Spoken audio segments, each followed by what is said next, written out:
Kun lepät ja olelet mökillämme, annan sinulle pieniä vinkkejä, miten siellä voit toimia. Tilavalla pihalla on autoille parkkipaikka. Ja lisäksi, jos sinulla on auton lämmitin, niin auton lämmityspistorasiat on myös.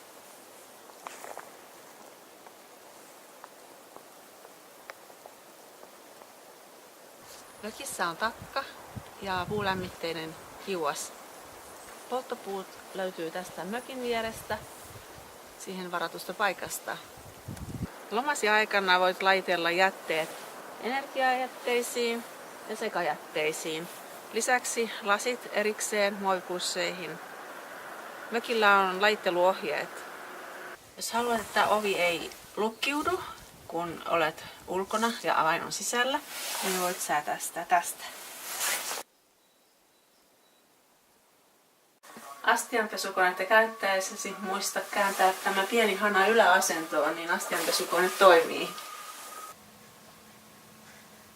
Kun laitat takkaan valkean, muista aukaista pelti. Kun laitat valkean, niin laita ensin puita takkaan. Vähän tällaisia ohkaisempia. Tuohta väliin.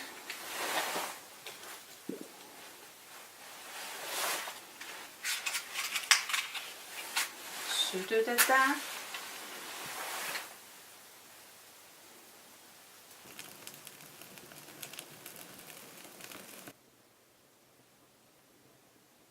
Sähkökiukkaan voit laittaa helposti päällekkäin. Tämä laitetaan vasemmanpuolista ripua 4.